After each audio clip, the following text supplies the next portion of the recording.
On commence notre conférence d'1h30 qui va tourner autour de la Mésopotamie, qui va exprimer trois facteurs très importants, c'est-à-dire les dieux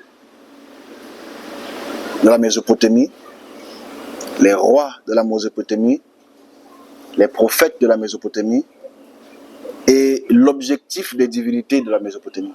Donc, la Mésopotamie, c'est grand, ok? C'est trois grands pays en général, c'est-à-dire la Syrie, l'Irak, l'Iran.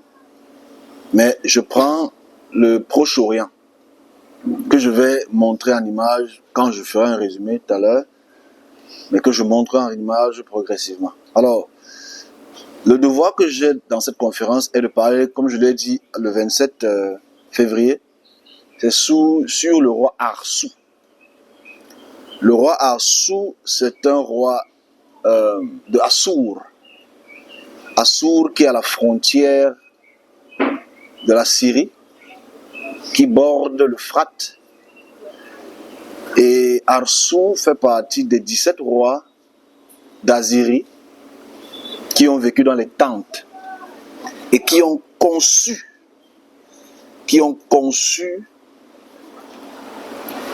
tout ce que c'est que la conception des dieux, des prophètes, des rois, etc. Donc notre approche historiographique est dans le sens de comprendre la communication des dieux, leurs rois et leurs prophètes. Donc, la présentation du livre, j'aurais souhaité le présenter, ce livre que j'ai déjà fini à 70%, mais je n'ai pas voulu l'imprimer pour l'instant parce que il fallait d'abord que je décortique avant de pouvoir le faire. Mais je pense que d'ici la fin de l'année ou l'année prochaine, on va le commercialiser. Arsou, la vie autour des rois. Assour. Alors, par définition, le Proche-Orient, c'est tout ce qui est de la Syrie, Irak, jusqu'au Golfe Persique. Toute cette région-là, on appelle ça le Proche-Orient, comme l'image va nous le montrer.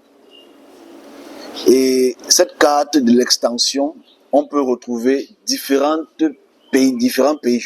Quand je vais exposer en résumé, je vais vous le montrer.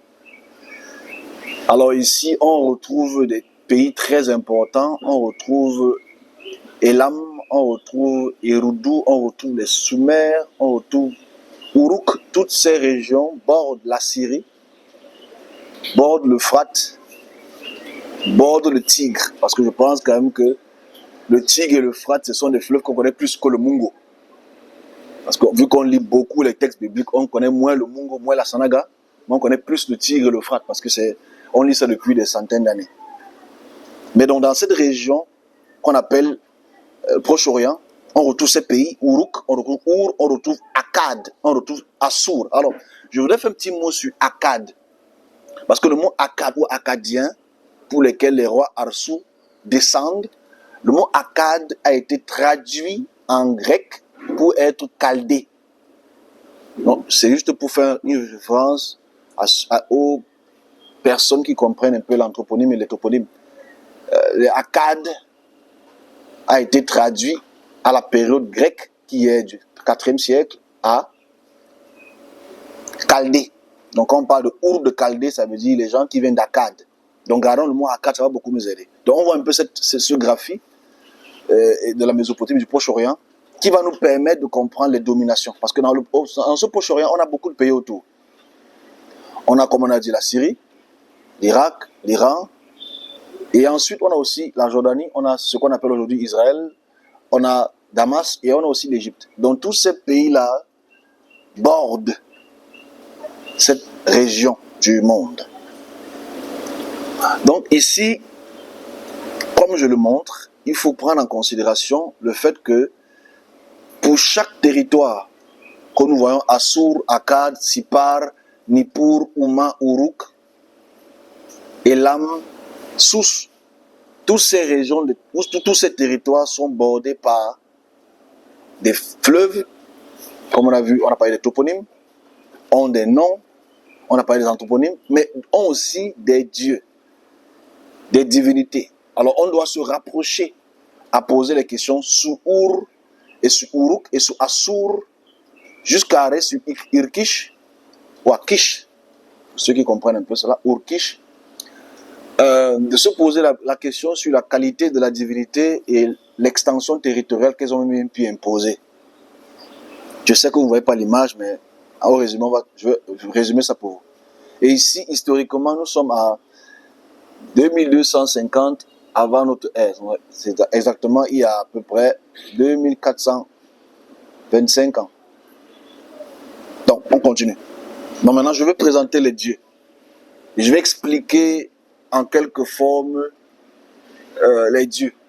Parce que aucun territoire ne peut être existant sans l'existence autoritaire ou de la seigneurie d'une divinité. Ok? On est dans cette région-ci. On n'a pas encore introduit les rois. J'ai introduit les rois tout à l'heure. Il y aura de très belles conversations qu'on aura à travers ce qu'on va bien pu lire. On va bien pouvoir lire à travers les textes. Excusez-moi, malheureusement, il n'y a pas de courant. Alors ici, je vais présenter les deux grandes divinités de cette région que vous connaissez déjà, mais que le grand public chrétien et les serviteurs ne le savent peut-être pas. À ces images-ci, c'est-à-dire à droite, on trouve la divinité assise sur un trône qui s'appelle Enlil. Cette divinité est assise sur un trône et à sa gauche, à sa droite, il y a des êtres mi-poisson, mi-homme. À sa gauche, à sa droite, il y a des êtres mi-poisson, mi-homme qu'on pourrait appeler les Apsus. C'est les êtres aquatiques. Mais Enlil qui a la barbe blanche, qui a sa couronne sur sa tête, qui est assis sur un trône élevé, est la divinité très haute. Et les autres divinités sont les divinités inférieures. Alors, par traduction sumérienne, comme vous le savez, Enlil veut tout simplement dire Dieu. Si on traduit Enlil, ça veut dire Dieu. Parce que dans toute la région qu'on a mentionnée tout à l'heure, Enlil est la divinité suprême. C'est la divinité Elion, si vous voulez, pour les puristes. Alors, naturellement, Enlil, en acadien, c'est Ilou. Et en translittération sémitique, c'est Elle. Donc, la divinité, elle, s'assied sur le trône et a ce qu'on appelle des gardiens autour d'elle. Ces gardiens, ce sont comme des Apsus, des êtres semi-hommes, semi-dieux. Alors, à la gauche, il y a la divinité qui est toujours assimilée à Enlil au fil des siècles, qui s'appelle la divinité Assur. Comme on peut le voir aussi, vous verrez ça tout à l'heure. Il y a des inscriptions au-dessus. Ces inscriptions sont importantes. C'est toujours une divinité barbue. Mais ici, qui a l'arc et les flèches. Ça veut dire que c'est une divinité conquérante.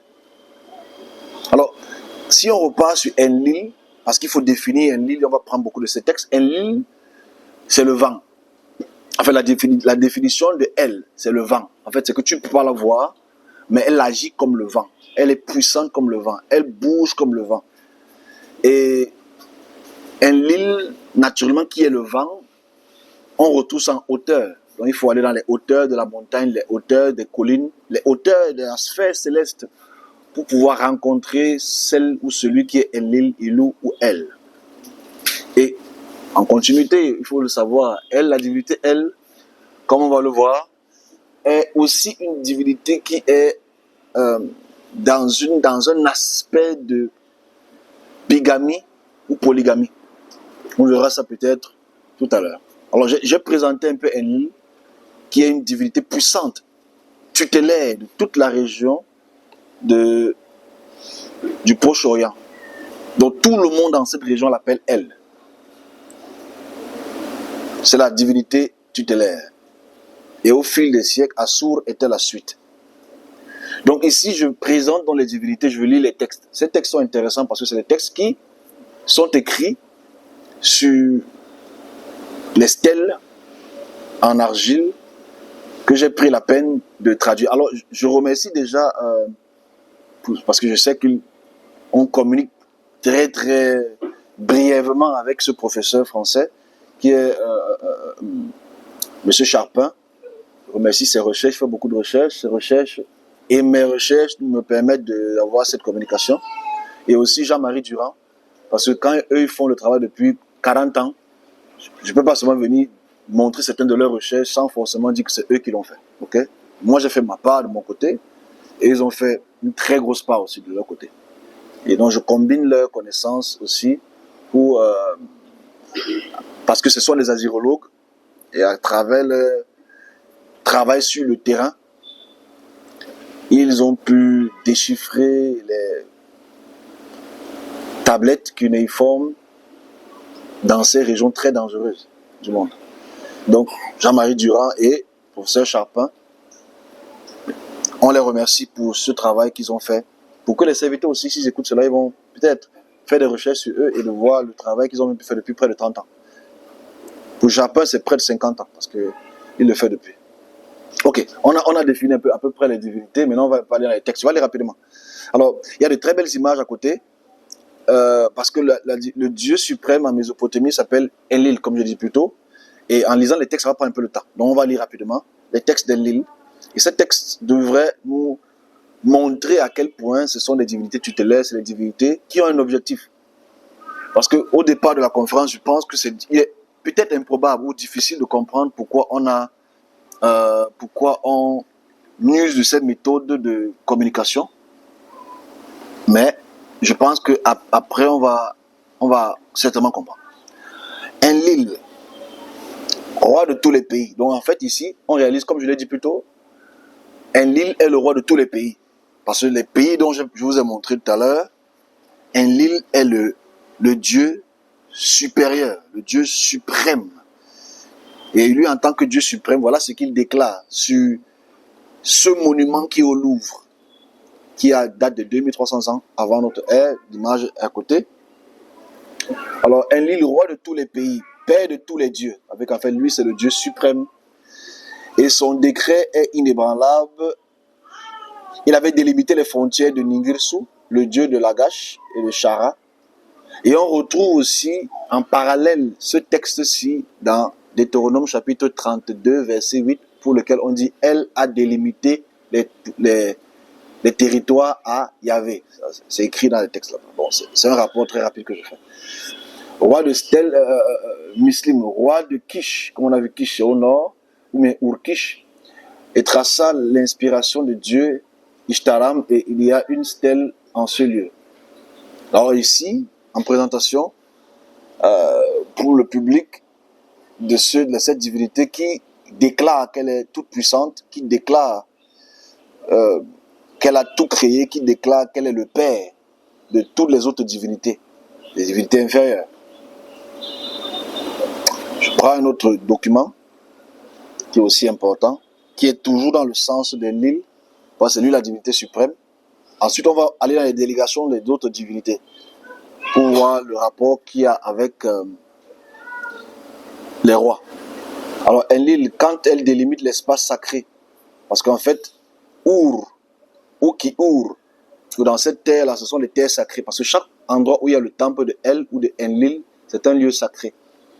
C'est vrai qu'aujourd'hui, on a tendance à donner Israël comme terre sacrée, mais avant, c'était pas cette terre sacrée là-bas, c'était la région de Our.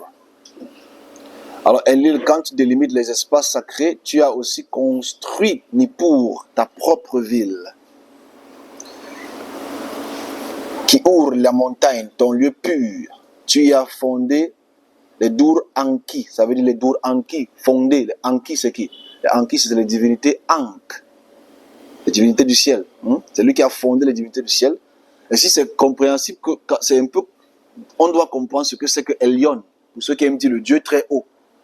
Okay, parce que Elyon, c'est Enlil, c'est la divinité très haute, qui a fondé le Dur Anki, avec le temple des dieux célestes, au milieu des 4 rives de terre. Bon, je pense que vous connaissez la plupart des rives. On a dit le Tigre et l'Euphrate.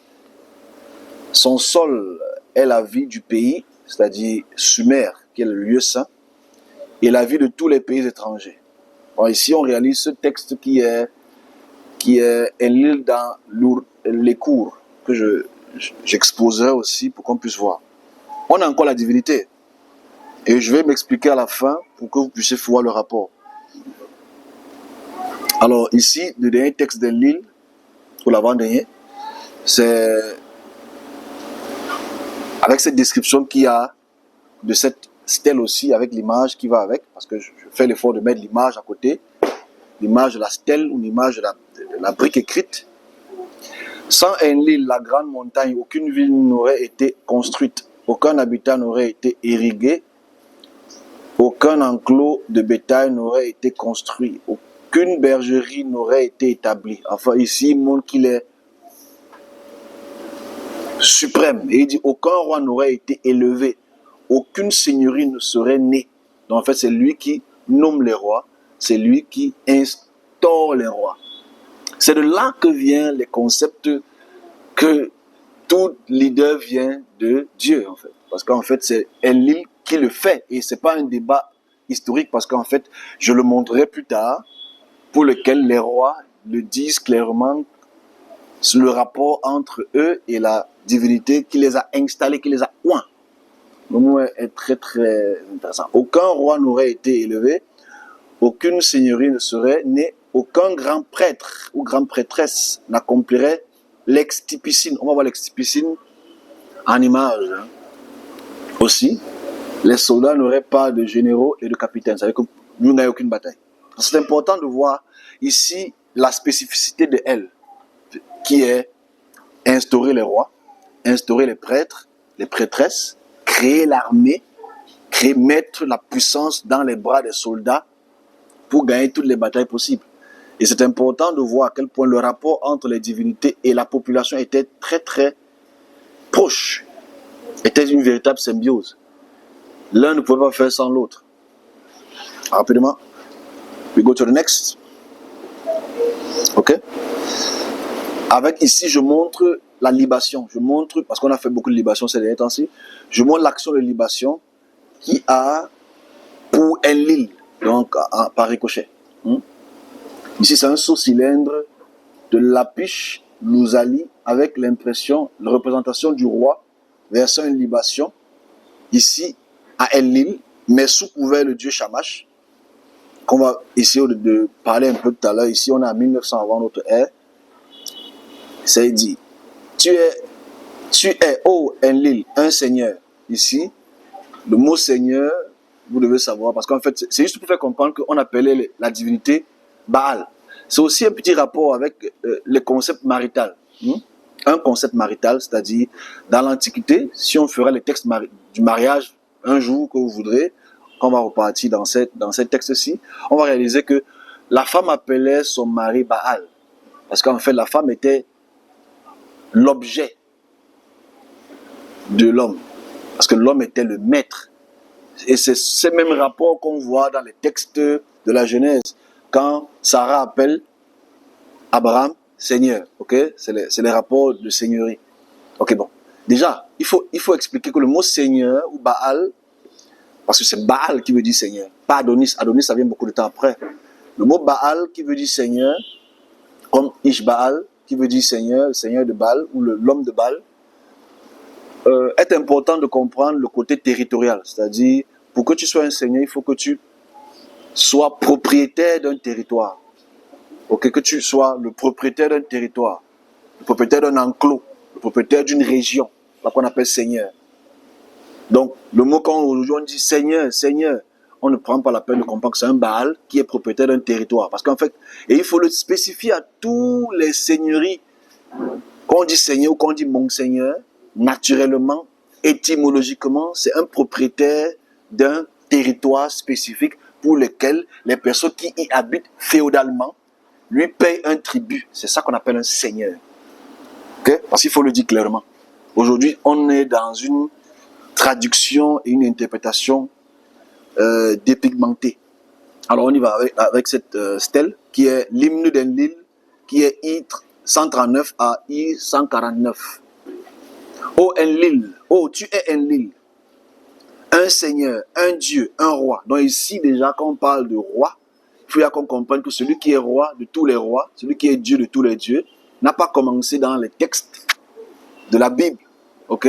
Ici, on est à 1900 avant notre ère. Donc ça veut dire Abraham, Isaac et Jacob ne sont même pas encore là. Il n'y a pas encore d'écriture hébraïque. Ok? Tu es un île, un seigneur, un Dieu, un roi. Tu es le juge qui prend décision pour la terre, pour le ciel et la terre. Donc en fait, celui qui décide du ciel et de la terre, c'est Enlil, c'est elle. Ta parole élevée est lourde comme le ciel. Et il n'y a personne qui puisse la soulever. Les dieux, à nous, c'est-à-dire les dieux du ciel, le texte est un peu cassé, à ta parole est lourde au ciel, une fondation sur terre. Quand elle concerne les cieux, elle apporte l'abondance.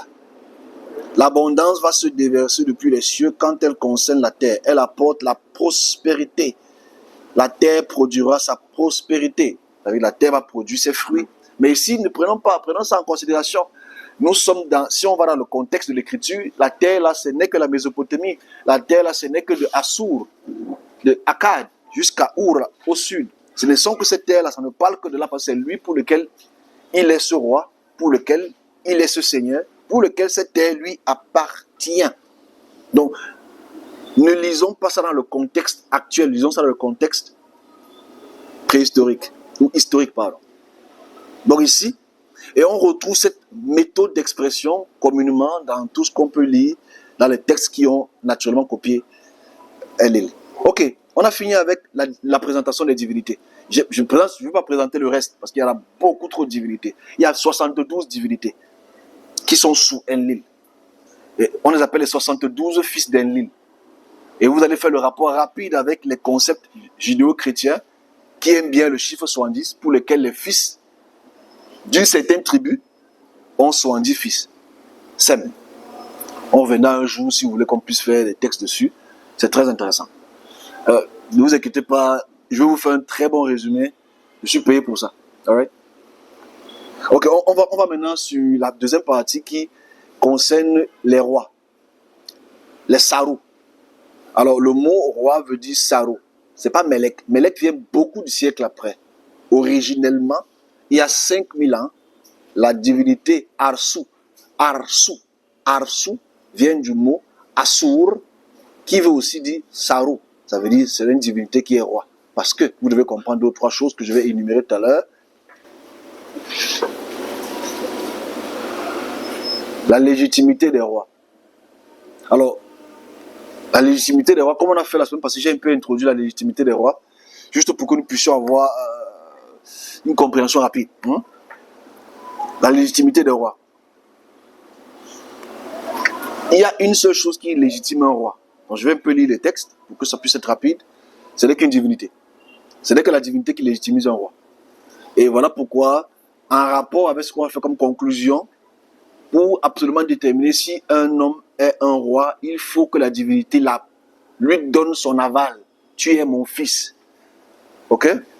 Parce que quand on parle de Sargon, peut-être, Sargon veut dire le fils ou le roi légitime, ou le roi unique, ou le roi juste.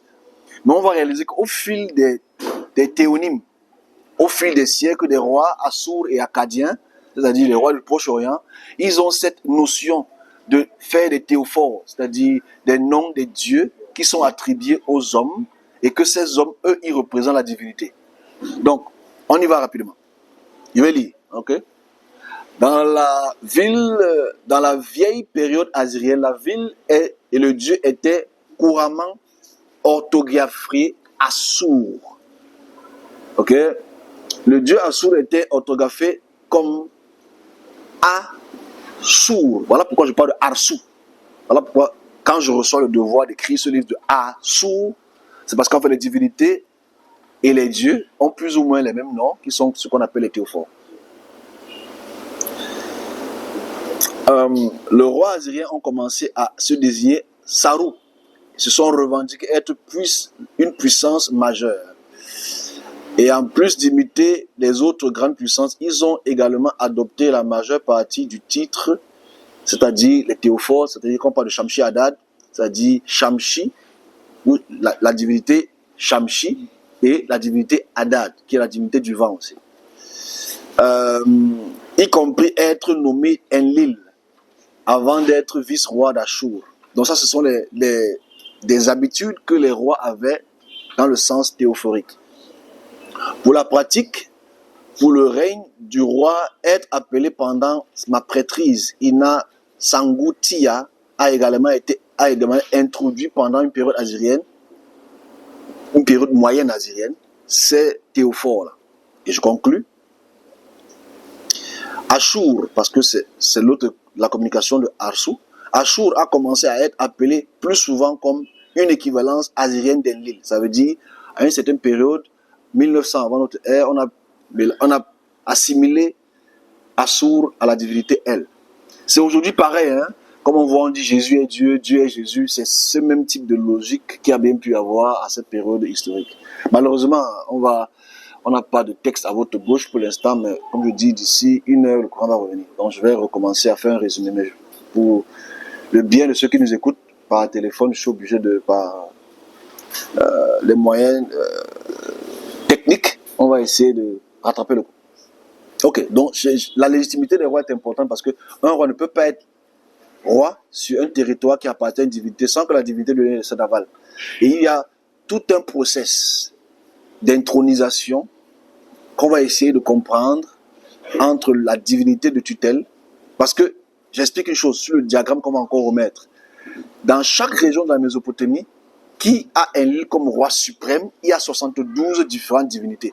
Et sur chaque territoire distinct, il y a une divinité de tutelle qui est sous la divinité Enlil. Donc on va réaliser que, on va prendre plus l'exemple de Shamash, on va prendre plus l'exemple de Dagan, qui sont les divinités sous la tutelle d'Enlil. Donc ici, je prends d'abord un roi très très puissant, parce que si je prends un roi, je veux prendre 2 rois très puissants pour notre exposer la légitimité des rois, parce que je ne veux pas avoir des débats idéologiques. Parce qu'en fait, je pense que pour nous qui sommes malheureusement encore des néo-catholiques, si on te pose la question, qui est le roi le plus puissant qui existait sur terre, tu n'as qu'un seul nom en tête. David et Salomon. Tu oublies ton roi Sawa qui est au village. Tu as un roi David, Salomon, mais en fait, David et Salomon n'ont jamais été puissants. Jamais été puissants. Il faut qu'on puisse aller dans l'histoire pour voir les rois qui ont vraiment été puissants. Comment on détermine la puissance d'un roi? C'est simple. On voit ses œuvres d'écriture, c'est lui-même qui a écrit, ses œuvres de construction, on voit encore ses palais, ses œuvres de temples, on voit encore son temple, ok, et sa photo. Parce qu'en fait, avant, il n'y avait pas de photo qu'on a aujourd'hui, mais il y avait des caricatures, des stèles, des sculptures en leur nom. Si tu cherches une sculpture de Salomon aujourd'hui, tu ne trouveras pas. Tu cherches une sculpture de David, tu ne trouveras pas. Mais si tu parles 700 ans, 800 ans avant David et Salomon, tu vois encore que les gens qui ont été véritablement dominants montrent encore leur image. Donc, on y va donc pour celui que vous connaissez très bien, que j'adore illustrer.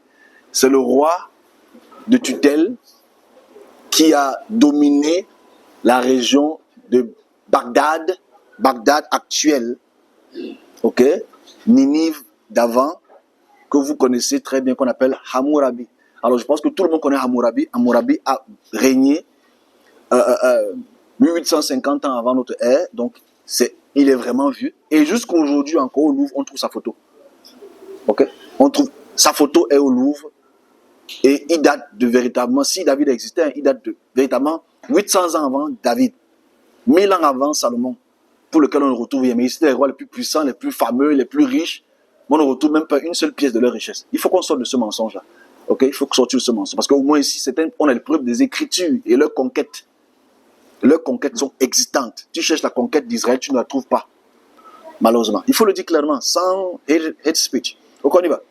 Ici, j'essaie de démontrer la légitimité du roi à travers la puissance de tutelle supérieure, le Elion, c'est que le roi, la divinité suprême, le Dieu suprême, qui donne son pouvoir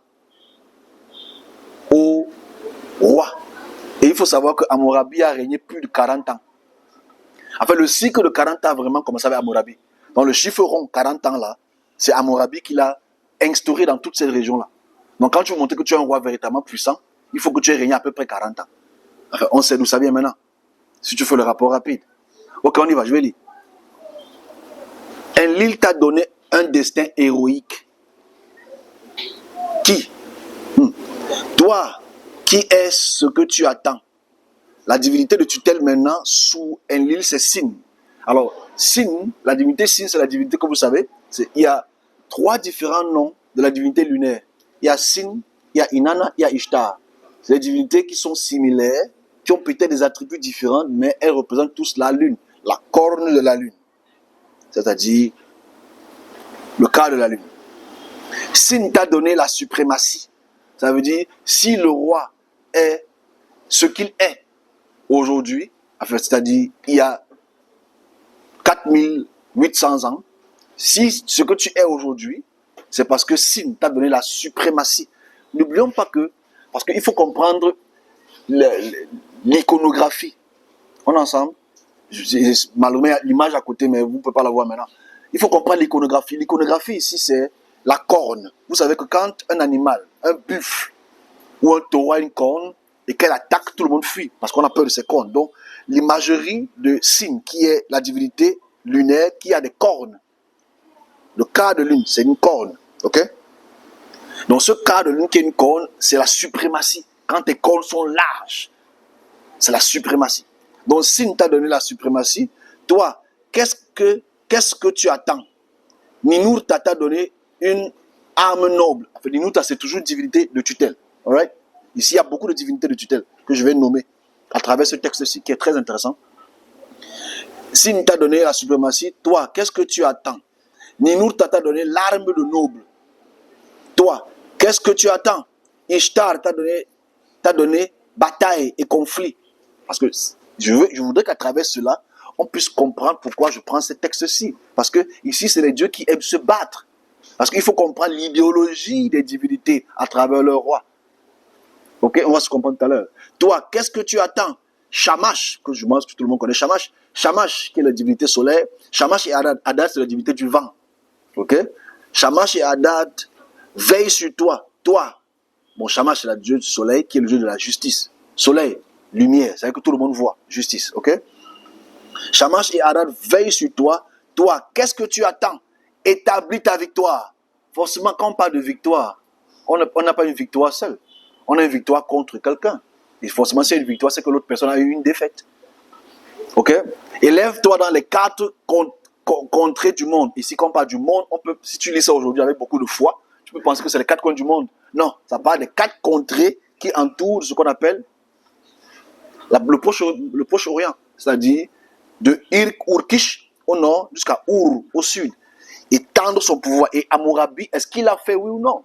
C'est ça qu'on va peut-être essayer de déterminer tout à l'heure à travers les stèles qui conjurent la diplomatie entre Marie et Ninive. C'est très intéressant, hein, s'il vous plaît. Moi, j'explique ça avec beaucoup de passion parce que quand tu es un négo-chrétien et que tu n'as que la Bible comme lecture, tu penses que... alors maintenant, quand tu vois les rois qui ont été vraiment puissants, tu te dis, waouh, mais il y a un problème en fait. Élève-toi dans les 4 contrées du monde afin que ton nom soit invoqué partout. Mais il fallait que le nom Hammurabi soit invoqué partout, il faut le dire.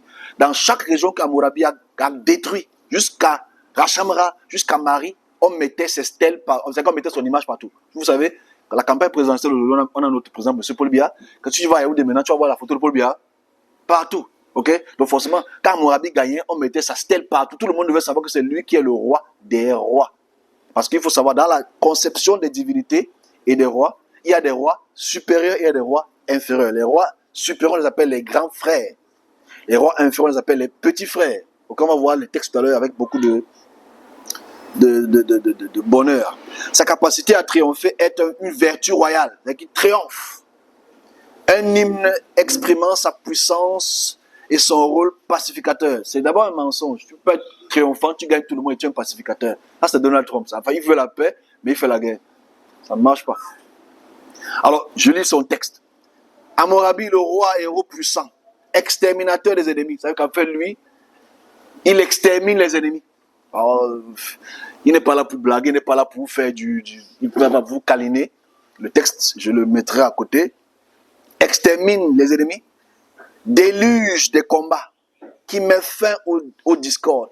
Qui détruit les soldats comme une figure d'argile. Alors ça, c'est une très belle image, en fait. Vous imaginez, figure d'argile, c'est qu'en fait, tu vois une figure d'argile et il casse la figure d'argile, détruit, ça devient comme du sable. Enfin, il démontre sa puissance. Et cette image qui est en face montre la légitimité pour laquelle la divinité Shamash lui donne un sceptre de pouvoir, parce que Shamash est assis sur son trône, identique toujours à cette posture Enlil. C'est-à-dire, il est assis sur un trône, il arrête un sceptre, il est barbu, il a une couronne, et au-dessous, il y a des êtres au-dessous qui sont ce qu'on appelle les Apsu. C'est les êtres semi-aquatiques et les êtres semi-hommes.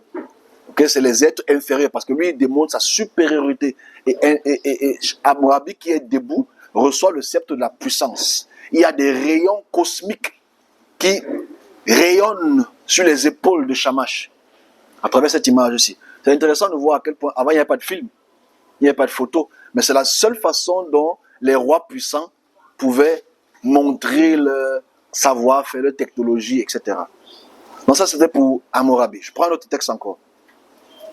Ici, ce que je montre à droite de l'image est la statue de Shamash à Sippar qui montre les différentes constellations pour rendre Hammurabi le roi suprême. Les différentes constellations pour rendre Hammurabi le roi suprême. Est-ce qu'il a vraiment été suprême? That's the problem. Qu'est-ce qu'on trouve au Louvre? Qu'est-ce qu'on trouve au musée de Londres?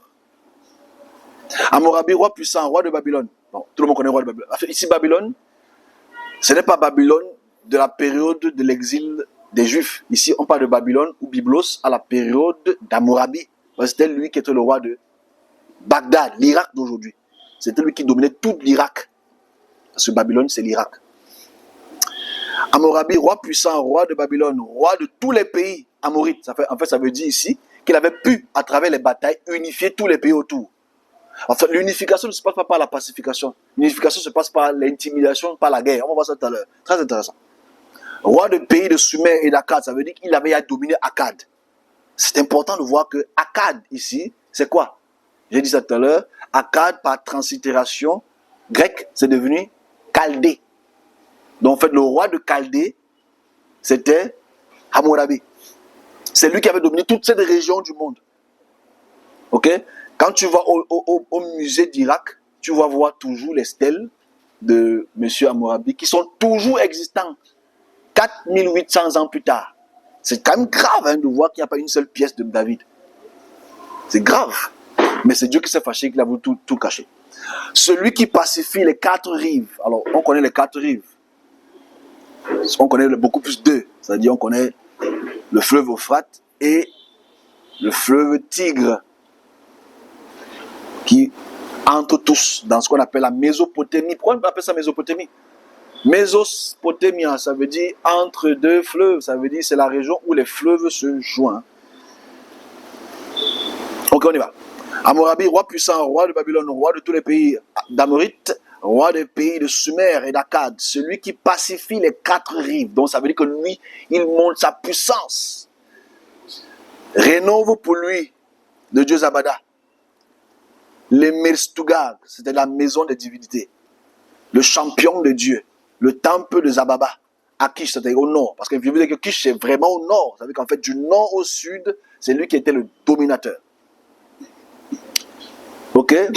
De Zababa à Kish, que Soumalael, son être, son ancêtre, en fait, le père de Hammurabi s'appelait Soumalael. Et on voit ici, on appelle ça un théophore. On voit que la divinité s'appelle El. Soumalael. Ok? Et c'est important de le dire parce que je mets le texte à côté pour que les gens puissent lire le texte à côté et se dire, ah waouh!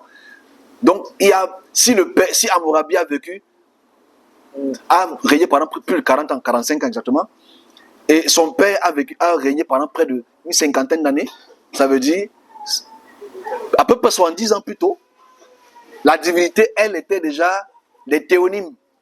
C'est qu'on donnait il y a le nom de elle à des hommes qui étaient des rois. Elle, Enlil. Et il faut faire un lien rapide avec Israël pour ceux qui liront le texte. Son ancêtre avait construit le temple, c'est-à-dire le Zababa, qui était devenu délabré. Alors ici, l'année où le roi Hammurabi rénova les Mesturag, érigea le ziggurat. Le ziggurat, c'est comme une montagne, comme une colline, comme une pyramide. La haute demeure de Zababa et d'Inanna, dont le sommet est aussi haut que le ciel, et augmenta considérablement la gloire de la divinité Zababa et Inanna avec un pouvoir légitime. C'est-à-dire que lui, il est content de rétablir le temple. Il est content de remonter le temple. Il est content de rénover le temple pour que le peuple puisse adorer la divinité de Tutel. Là, c'est Hammurabi. Et ces temples sont encore existants aujourd'hui. Ok? J'aurais pu montrer une figurine du temple, mais ce n'était pas le but aujourd'hui. On n'est pas sur les temples, on est sur la légitimité des rois. Et je conclue avec Hammurabi ici, avant de prendre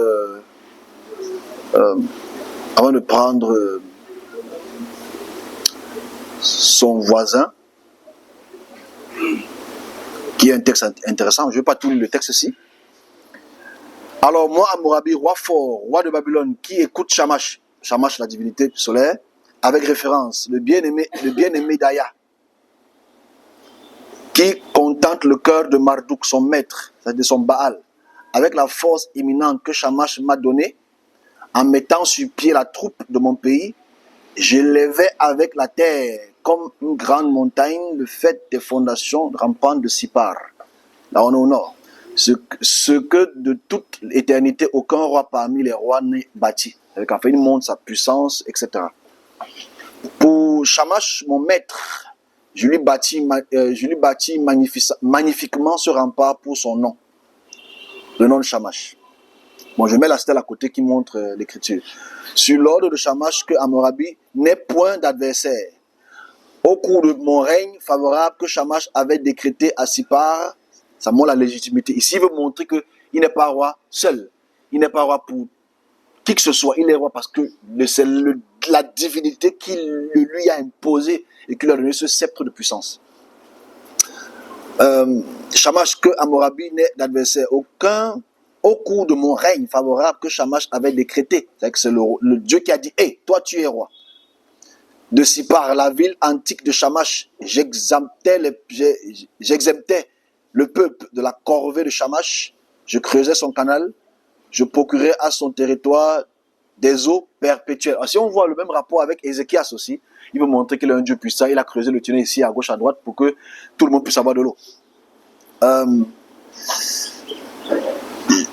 J'accumulerai la richesse et l'abondance pour des gens de Sipar. J'instaurerai la joie. Il prie pour ma vie. J'ai fait ce qui plaisait à Shamash, mon maître, mon Baal. Et Aya, ma maîtresse, dans la bouche des gens, j'ai mis mon nom pour qu'il le glorifie chaque jour comme celui d'un Dieu. Qu'il ne me soit pas oublié pour l'éternité. C'est-à-dire qu'il voulait que son œuvre puisse transpirer. Ça, c'est la légitimité des rois. Pour ceux qui écoutent, je ferai un résumé, comme j'ai dit, dans une heure de temps. Ici, ça montre qu'un Dieu et un roi sont proches. Et que c'est le Dieu qui lui donne la légitimité, le pouvoir, l'extension, la construction de tout ce qu'il va autour dans son pouvoir. Alors ici, je prends son voisin pour lequel on retrouve près de 50 000 différents textes. Parce que c'est la communication entre Hammurabi et Zimrilim, c'est-à-dire entre l'Irak et la Syrie, ces deux différents rois, démontre la communication qu'il y a entre deux royaumes, deux différentes divinités, mais une divinité suprême, et montre les échanges de commerce, les échanges de puissance et les collaborations de bataille qu'ils ont même pu avoir entre les deux. Vous allez me comprendre après, hein? Je fais cette conférence d'une heure 30 pour qu'on puisse se comprendre. Ok, on y va. Ici, ça montre la légitimité du roi Zimrilim. Alors Zimrilim, c'est le roi de Mari. Mari, c'est une ville qui est toujours en Syrie, qui est à l'extrême ouest de la Syrie, que j'ai montré à l'image plus haut. Et Zimrilim est un roi très puissant, qui a collaboré avec Hammurabi dans leur contexte et contexte territorial expansionniste. Ils ont voulu étendre leur pouvoir dans toutes ces régions-là. Ils l'ont fait. Alors, voilà ce qui démontre la légitimité de Zimri-Lim. On y va. Dis à mon Seigneur. Alors ici, si je prends ce texte, c'est parce qu'en fait, je veux absolument démontrer aussi pour ceux qui nous écouteront le mode de communication. Ok? On y va. Dis à mon Seigneur. On sait que Seigneur, mon Seigneur, ça veut dire Baal. Dis à mon Seigneur, ainsi parle Nursin. Nursin, c'est la divinité. Donc ici, comme on a dit plus tôt, ce n'est pas, ici c'est le prophète qui parle. Et il écrit ça sur une tablette, mais pour montrer que ça parle à la première personne, la divinité voudrait que tu dises ainsi parle. Non, c'est de ici, on est à 1700. Ok? Et c'est pour montrer la qualité de communication qui existait, qu'on retrouve dans tous les textes prophétiques israéliens. Ce mot. Dis à mon Seigneur, je mets le texte à côté. Ainsi parle Nursin, Sin, divinité lunaire. Ton serviteur, Abiya, le répondant d'Adou d'Alep, est venu me tenir ce discours. C'est-à-dire, voilà maintenant la divinité Adou qui parle. Ainsi parle Adou. Ainsi parle Adou. Adou, c'est une divinité aussi. J'avais donné tous les pays de Yahdulim. Yahdulim, ici, c'est le père de Zimri-Lim. Ok? J'avais donné tout le pays à Yahdulim et grâce à mes armes, c'est la divinité qui parle Adou. C'est les armes d'Adou. Il n'a pas eu de rival au combat. Ça veut dire qu'il a gagné tous ses combats. Il a abandonné mon parti et le pays que je lui avais donné. Alors on voit ici un rapport très très important entre la divinité, le territoire et le roi. C'est-à-dire, on dit le roi ici réalise à travers la divinité qui parle à travers le prophète que Adou dit, je t'ai donné toute cette terre-ci. On fait le rapport rapide. Toute cette terre-ci m'appartient, je te l'ai donné, tu as conquis, tu as gagné les batailles. Maintenant tu m'abandonnes. Parce que une divinité, tu ne veux pas que tu la abandonnes. Ok, je recommence encore.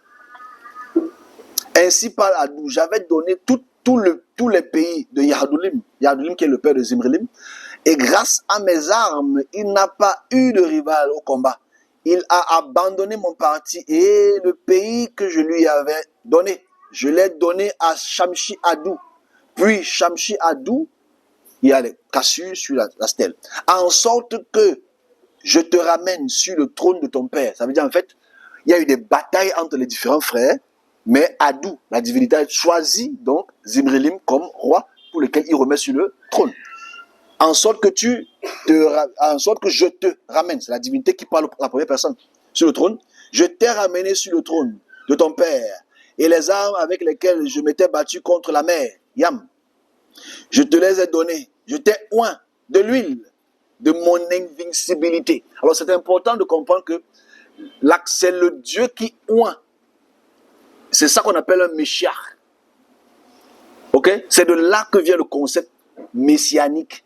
C'est-à-dire, c'est le Dieu qui oint le roi pour qu'il puisse exercer sur un territoire spécifique sa royauté.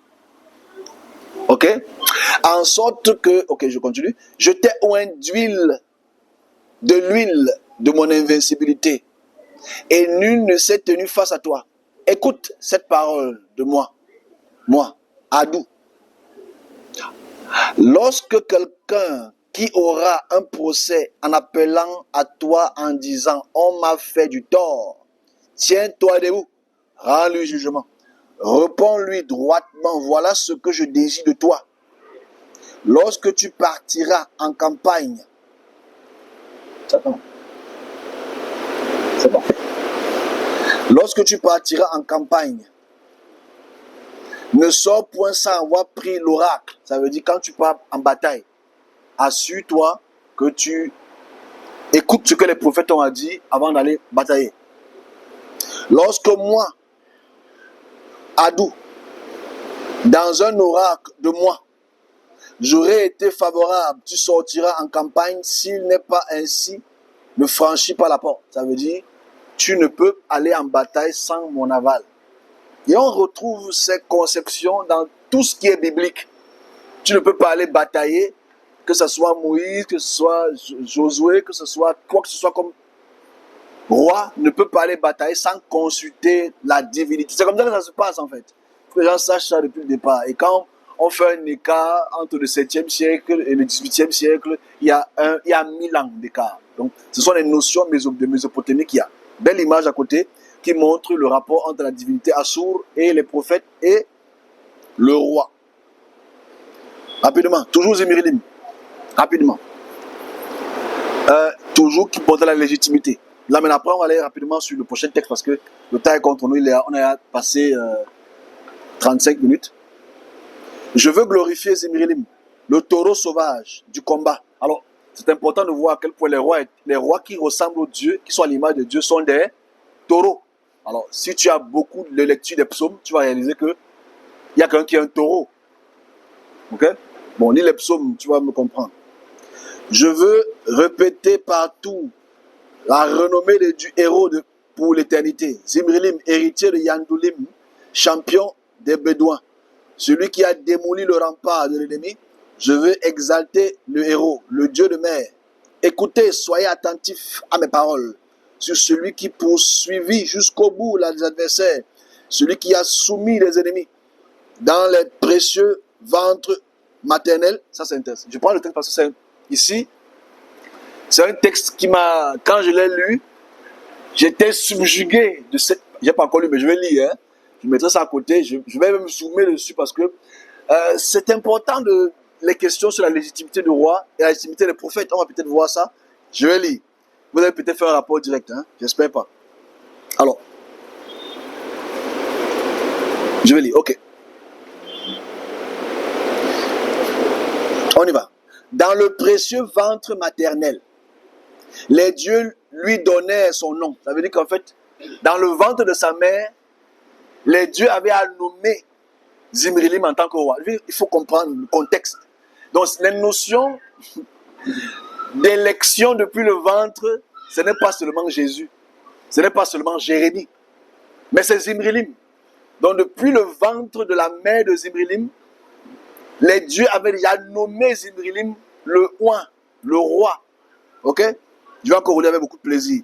Dans le précieux ventre maternel, les dieux lui donnaient son nom, qu'il soit sanctifié au dessein d'Anou. Ça veut dire qu'en fait, Zimrilim est déjà sanctifié dans le ventre d'Anou. Ce texte est très vieux.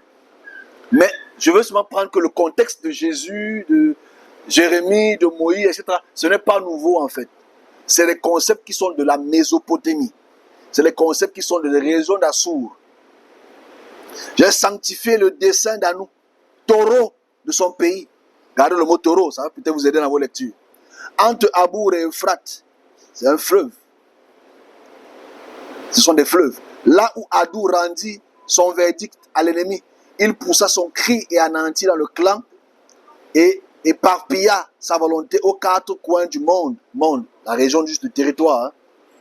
Les pays pilla les biens que l'ennemi possédait dans la ville de Bassan, où tout l'or ritulant trancha l'ennemi tel un nœud de la corde. Le texte est long, je ne vais pas tout lire. Ici, ça montre souvent le rapport pour lequel le Dieu, depuis le ventre de la mère, choisit déjà, élu déjà. Il est élu depuis le ventre. Ici, regardons ça dans deux sens. Le premier sens historique veut dire il a des rivalités parce que le père Yadoulim est un polygame. Il faut d'abord le savoir. D'abord, je ne vais pas prendre les textes de mariage. C'est très intéressant de voir à quel point les concepts de David qui a beaucoup de femmes, de Salomon qui a des centaines de femmes. Les rois assyriens n'avaient pas moins de 29 femmes. Ils avaient ce qu'on appelle les harems de femmes. C'est qu'en fait, dans chaque bataille qu'ils faisaient, vous allez voir ça tout à l'heure, dans chaque bataille, quand ils arrivent dans un pays, ils prennent les femmes, ils prennent les vierges, et elles entrent dans les harems.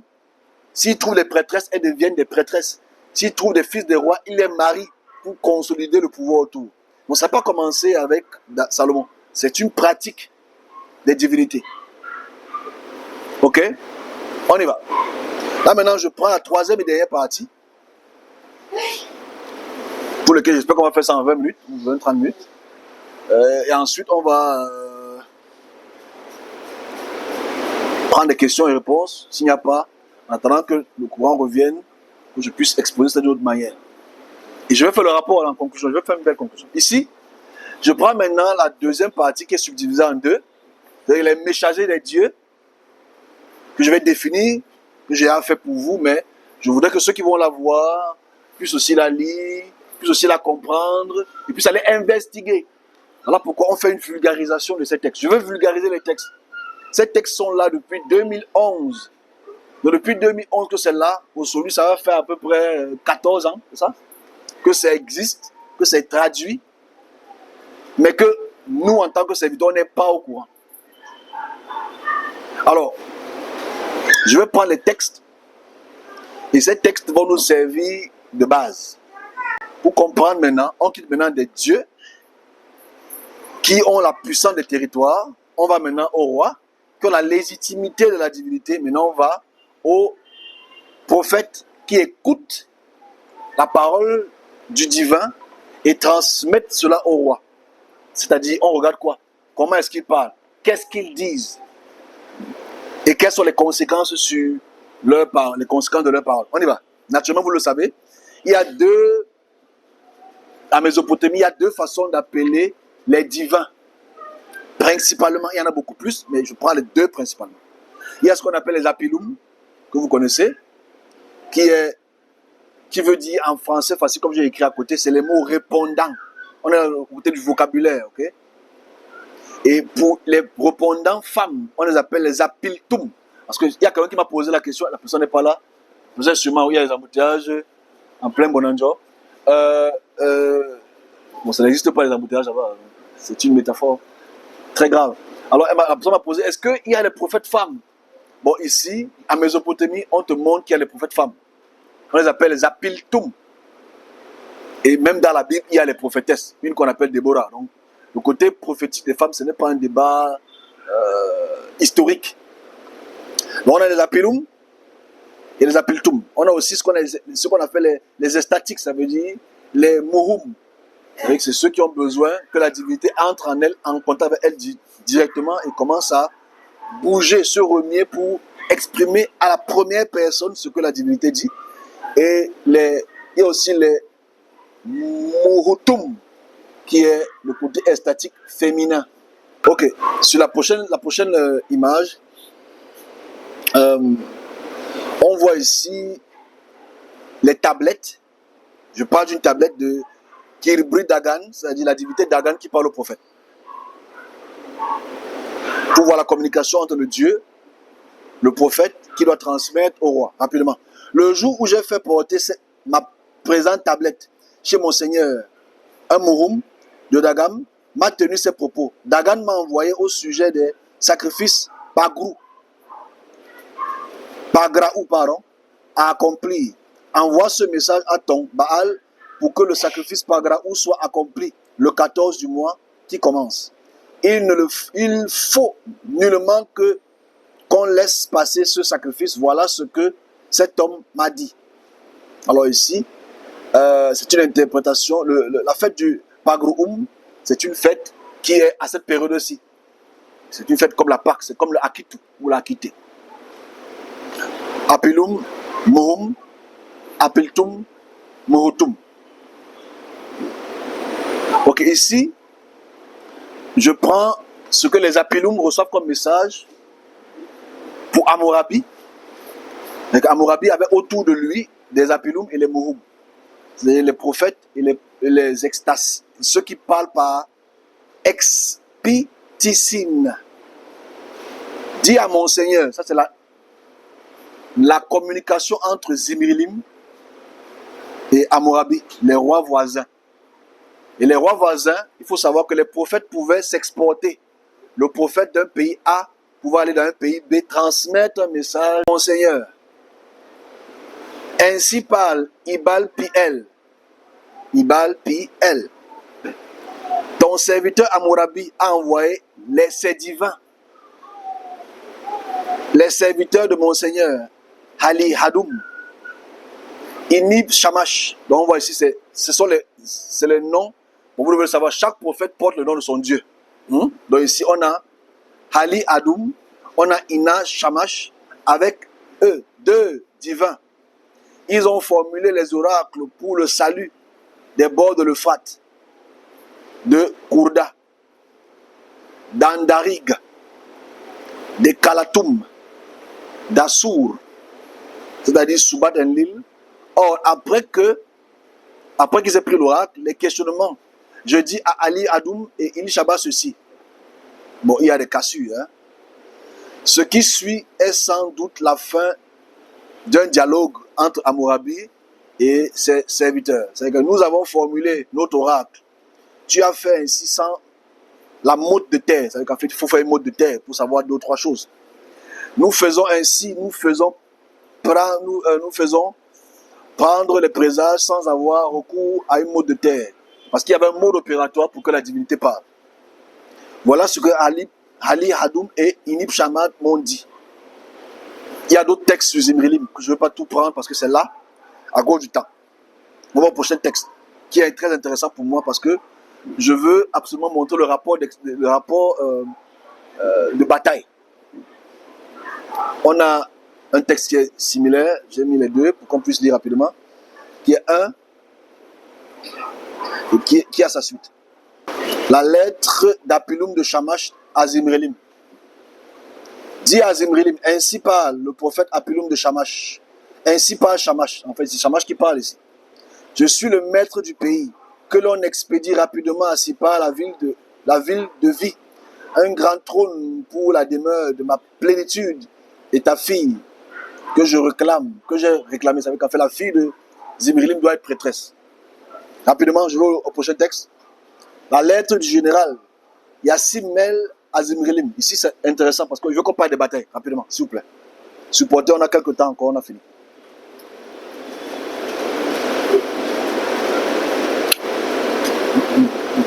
Ici, ça, Atamroum, le prophète d'Apilum de Shamash, est venu me trouver et m'a dit ceci. Envoie-moi un scribe s'appelle un Nasroum, que je lui fasse écrire ce message à Shamash, que Shamash m'a envoyé.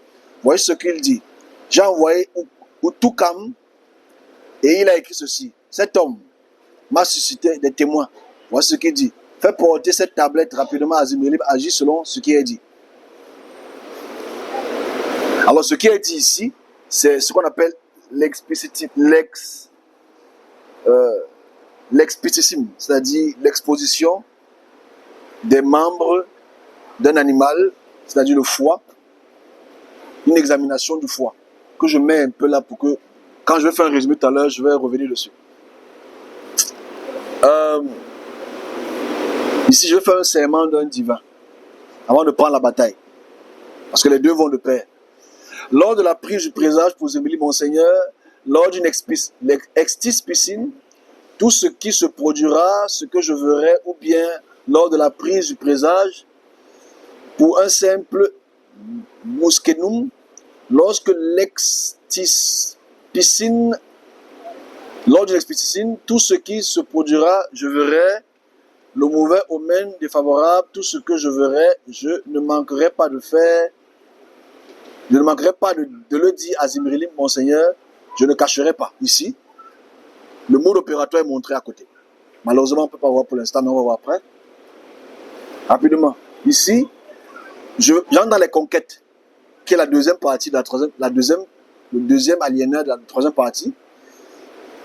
Pour moi, c'est très important de montrer cette partie, qui va être presque notre conclusion. Là, je vais automatiquement lire. Donc, vous allez un peu supporter la lecture.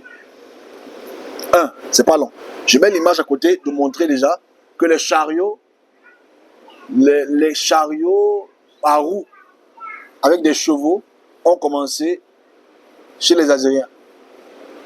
Même si les Égyptiens aussi l'ont fait, mais les Assyriens ont démontré pendant le premier millénaire leur puissance à travers leurs chevaux et leurs roues. Il y avait les roues, les voitures, ou les chariots, mais tout ça. Ok.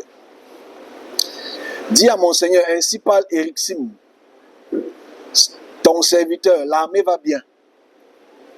J'ai pris le présage, comme on a vu plus haut. Le présage, ça veut dire faire une expédicine pour le salut des 200 hommes de troupes qui vont aller avec Meptoum depuis Yablia jusqu'à Kassa pour 15 jours. Le présage que j'ai obtenu sont saints. Lorsque ma vérification Pictutum, les entrailles Tyrannou, étaient gonflées, c'est pour étendre le pouvoir. Il faut d'abord savoir, quand on parle de messagers des dieux et des conquêtes, ces peuples n'ont jamais été en paix. Ils bataillaient pendant tout leur régime. C'était des batailles en continu. Parce que pour maintenir son pouvoir, il faut assouvir par le sang les peuples qui veulent se révolter. Donc naturellement ici, avant d'aller vers les batailles, comme on a vu aussi pour Zimrilim, il faut qu'ils partent en pratiquant l'explicitine pour avoir l'aval de la divinité. Je prends un autre texte intéressant aussi.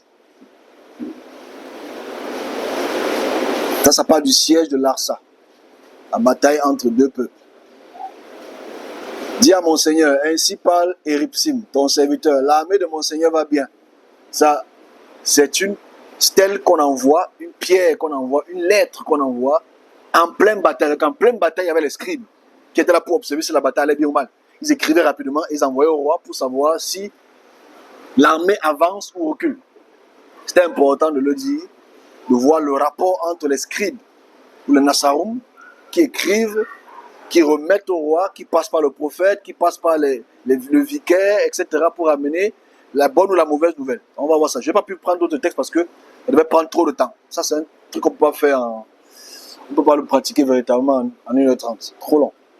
Dis à mon Seigneur, ainsi parle Éripsim, ton serviteur, l'armée de mon Seigneur va bien.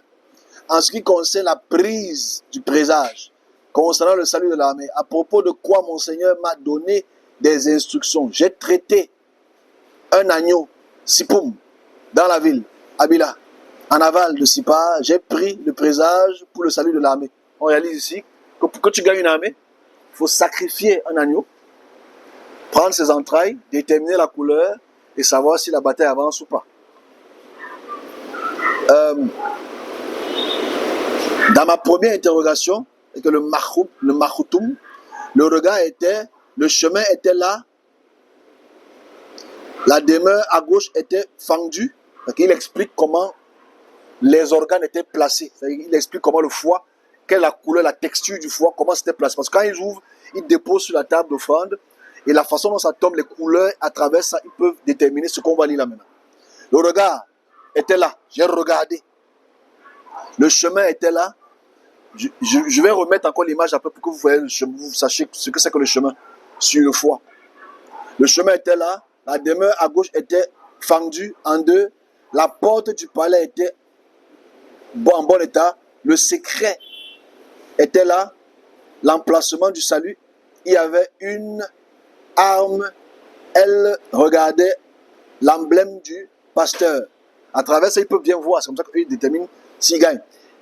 Les bases du pasteur à l'endroit de l'emblème du pasteur étaient inquiétantes. À la tête, elle était attachée à gauche, elle n'était pas stable. Le pasteur était plat. Dans le renforcement de la gauche, à sa gauche, il y avait une fente. Le choc du front de l'ennemi était là. L'assise du trône était recourbée. Le doigt était vers le palais. Les poumons, parce qu'en fait, il faut son dos sur les poumons. Bon, le texte est cassé. Ici, on voit que toutes les parties du corps dans l'agneau déterminent la bataille, déterminent la victoire ou la défaite du peuple. C'est ça qu'on appelle sonder le cœur et les reins. Je remets encore l'image pour qu'on puisse voir à peu près comment est-ce que ça s'observe. Je suis obligé de le lire ici parce que c'est très intéressant pour comprendre les batailles. À droite était stable, à gauche était arraché. Ça, c'est la tablette de Halala. Ici, on a la ligne 17 à 28. À la droite était stable, à gauche était arraché. À la gauche du pasteur assise du trône, le salut. L'excroissance était là, les poumons, mais partie haute était saine, le présage que j'ai obtenu était sain. Donc il veut montrer au roi que ce qu'il a vu était correct. Et finalement, ils ont gagné la bataille aussi. Dernier texte que je prendrai pour aujourd'hui, avant de conclure. Dis à mon Seigneur, ainsi parle toujours Éripsine, qui est son vicaire, ton serviteur, l'armée de mon Seigneur va bien. C'est qu'à chaque période de la bataille, une semaine après, le scribe écrit et envoie au roi pour que le roi sache comment la bataille évolue. Ainsi parle Éripsine, ton serviteur. Ça, c'est la ligne 6 à 10. Le 2 de Hibirtum. Au soir, j'ai pris un présage. Le présage pour le salut de l'armée. Un mois du 30 jours et de 30 nuits. Bon, ok, le mois c'est Hirbitum. Lors de mon premier examen, le regard était là, le chemin était là, la porte du palais était là, le salut était là, les assises des bergers à droite et à gauche étaient attachées. Le doigt était sain. Ok? Et je conclus. C'est long, je ne vais pas tout faire. Autre chose, on ne me convoque pas avec des divins d'Hammurabi, donc je ne fais point d'interrogation oraculaire avec eux. Voilà pourquoi je n'envoie pas chez eux, mon Seigneur, de rapport concernant cette piscine. Comme je l'ai dit, c'est une bataille pour laquelle Zemirlim et Hammurabi coopèrent, collaborent pour prendre les autres peuples, et la Pelum et le Murum s'associent pour voir, entendre et dire ce que la divinité dit pour savoir s'ils avancent sur la bataille ou pas. Et ici, on voit une bataille pour laquelle Hammurabi n'envoie pas ses Apelum pour écouter ce que la bataille va être dans les jours qui arrivent.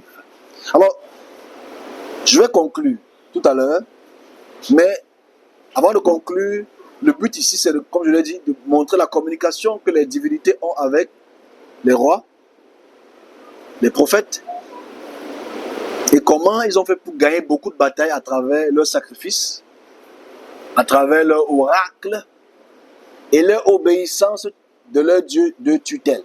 Donc je vais conclure pour faire 1h30 net. Assur, dans cette région, Assur a joué un rôle central dans l'idéologie impériale assyrienne. Dans la période néo-assyrienne, les ennemis étaient souvent décrits comme ayant violé le serment d'Assur, parce qu'on est là sur Arsou, et au dieu d'Assyrie. Le serment imposé aux vaincus, parce qu'avec chaque bataille, il y a des vaincus. C'est important ici de comprendre ce paragraphe que j'affiche aussi.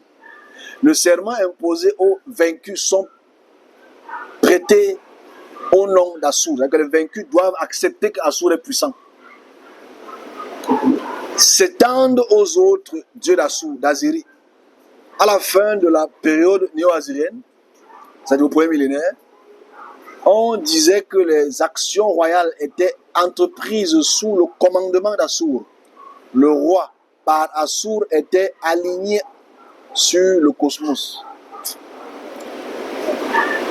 Et l'expansion des terres Assyrie signifiait étendre le cosmos. Ça veut dire, de plus, les dieux étendent leur territoire à travers les rois et leur puissance de l'armée.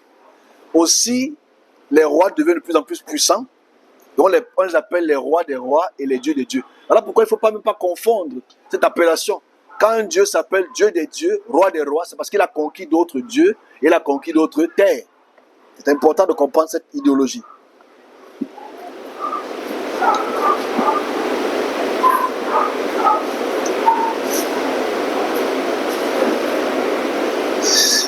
Le roi agit comme des mandataires. La mission centrale était d'étendre les frontières d'Assyrie. Nous, on fait ici, pour tous les rois et tous les dieux, le but c'est d'étendre leur territoire. Et ils l'ont fait. Les territoires contrôlés par la périphérie auparavant, désordonnés. Le roi assyrien était le grand prêtre d'Assur. Et bien qu'il ne soit pas considéré véritablement comme un Dieu, dans la vie ou dans la mort, le roi est l'image d'un Dieu. Dans les concepts Assur, c'est le Dieu qui a l'image du roi, image, représentation du roi et l'exécutant du roi. Au premier millénaire, je fais rapidement, je n'ai pas pu prendre le premier millénaire parce que ça va prendre exagérément de temps. On va le faire une prochaine fois, obligatoirement, parce que c'est important qu'on connaisse. Le fils successeur de Sanchérib. Tout le monde connaît Sanchérib. Dans la Bible, Sanchérib, c'est lui qui a conquis Israël du Nord en 722. Quand tu prends la peine de lire les rois, c'est Sanchérib qui a conquis toute la région d'Israël, Tyr et Sidon, c'est eux qui ont conquis. Et forcément, quand tu lis le premier paragraphe, le deuxième paragraphe, tu comprends que quand il conquit cette terre, il te déporte dans son pays, il prend tout de toi. Tu apprends ce qu'il doit, tu apprends tout de lui. Tu deviens son vassal. On y va. Le fils et successeur de Sanchérib, qu'on appelle Assaradon, qui a beaucoup dominé aussi, a choisi de suivre la voie la plus conciliante avec Babylone. Assaradon s'est adressé à la fois aux habitants d'Asyrie et de Babylone. C'est-à-dire qu'il a uni les deux peuples. Même si ses fils, tu prendras ce cas tout à l'heure, sont tombés par le roi Nebuchadnezzar, mais Assaradon s'est adressé à la fois aux habitants d'Asyrie et de Babylone avec des termes indiquant dans le but de regrouper sous un seul public et le dieu Marduk, qui est le dieu Enlil, le dieu Nabu, le dieu Tashmetum ont été invoqués naturellement avec les dieux traditionnels assyriens. L'inscription affirme également que Bel, c'est-à-dire Baal, Beltiva, Belet, Babili, Ea, Mandanou sont nés à Esh et Shara, la maison de leur père qui fait ici référence au terme d'Ashur. Parce que Ashur était assimilé à Enlil. C'est une conclusion, s'il vous plaît. Et se réfère à Ashur comme le père des dieux, c'est-à-dire Enlil, bien sûr. Et Marduk comme son premier héritier. Les implications politiques et théologiques de ceci étaient que les dieux de Babylone devaient être adoptés, c'est important, adoptés dans les panthéons assyriens et leur domination aussi.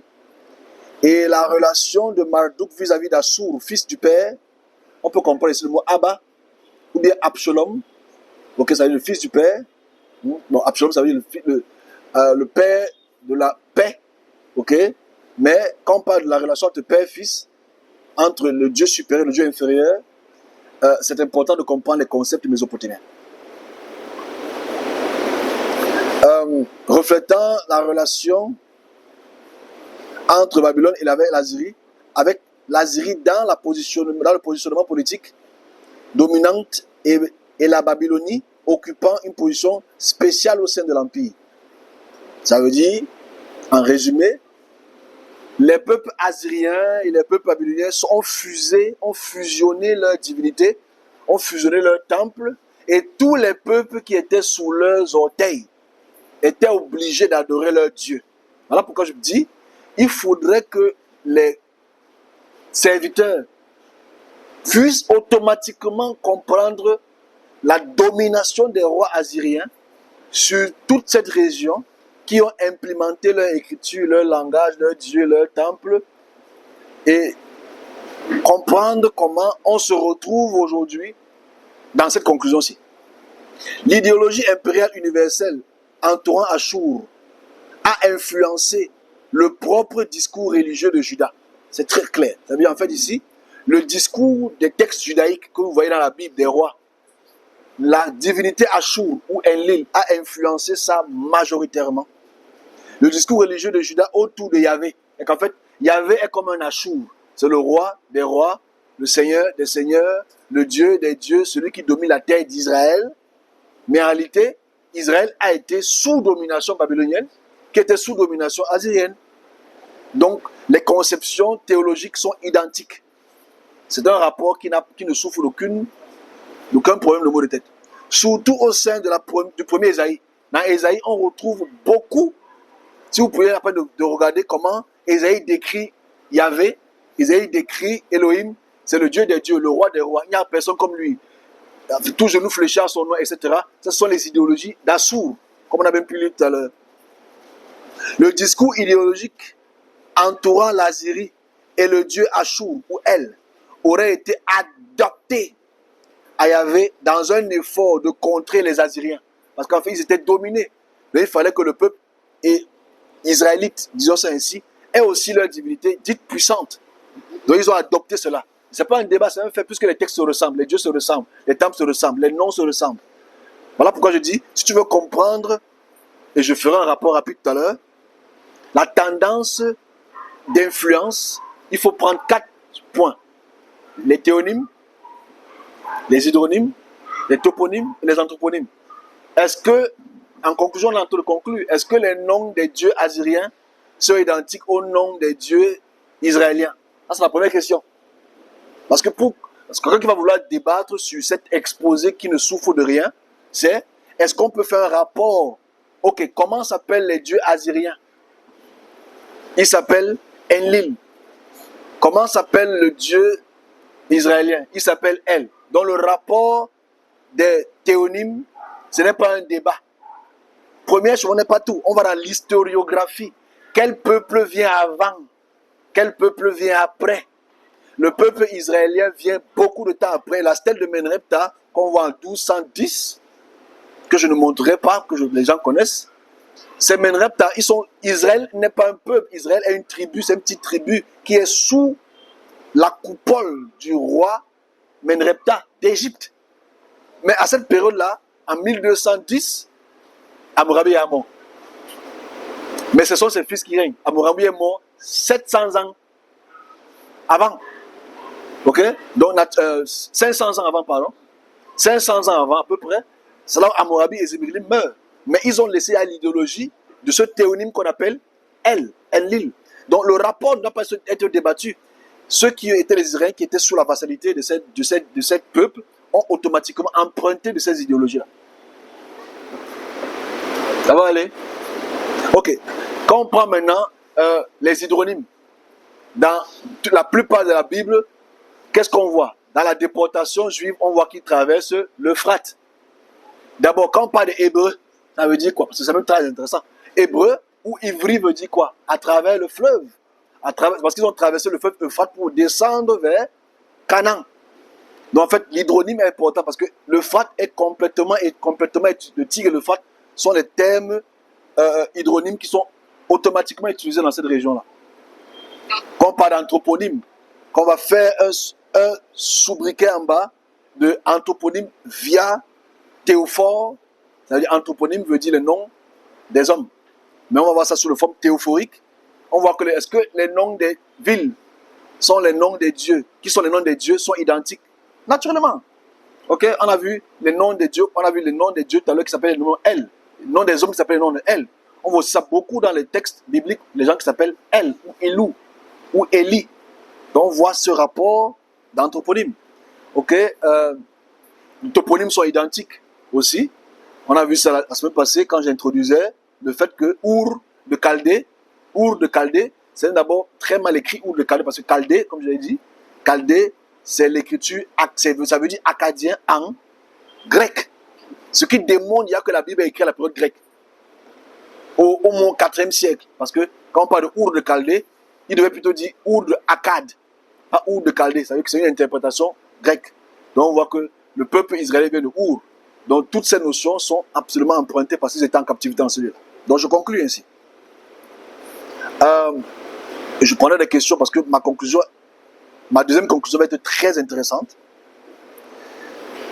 Comme je le disais, l'idéologie impériale universelle entourant Ashur aurait influencé les propres discours religieux, avec la façon de parler de la religion, qui sont empruntés par Juda, parce que Juda était en captivité, autour de Yahvé, surtout au sein d'Ésaïe, le discours idéologique entourant l'Assyrie et le dieu Ashur, qui est Enlil, aurait été adopté à Yahvé dans l'effort de contrer l'Assyrie à la tendance de dépeindre des rois des puissants empires étrangers comme des serviteurs de Yahvé. Pourtant, c'est faux. C'est-à-dire qu'on voulait montrer que non, c'est Yahvé qui est plutôt le roi suprême, alors que naturellement, quand on voit les stèles, on voit les écritures, on voit les temples, on voit les dominations. Yahvé n'a jamais été dominant. Yahvé n'a jamais dominé qui que ce soit. Yahvé ne domine que les églises. Yahvé n'a jamais gagné une bataille. Je conclue. La ville d'Assur a été pillée par les forces médianes en 614. Médianes ici, c'est les Mèdes. Ok? Et en autre ère, les temples Assur ont été détruits dans le process, qui ont donné lieu à la puissance des Mèdes et des Perses, c'est-à-dire du roi de Babylone et le roi de Perse, c'est-à-dire Nebuchadnezzar et Darius. Parce qu'après Darius, la puissance et la domination assyro-babylonienne prend fin pour donner lieu à la puissance d'Alexandrie, ou d'Alexandre le Grand, pardon, qui est le Macédonien en 321. Donc ici, cette conclusion est importante parce que le but de la conférence est de démontrer d'où vient l'influence des dieux, des rois et des paroles prophétiques qui se retrouvent dans les textes de la Tanakh, de l'Ancien Testament, des Hébreux, et dont le serviteur qui écoutera cette conférence doit absolument aller faire des recherches et écouter et de comprendre si sa façon de prêcher, sa façon de prophétiser, sa façon de parler n'est pas plutôt à l'image de la divinité Enlil et des dieux Archou. Donc voilà la fin de la conférence.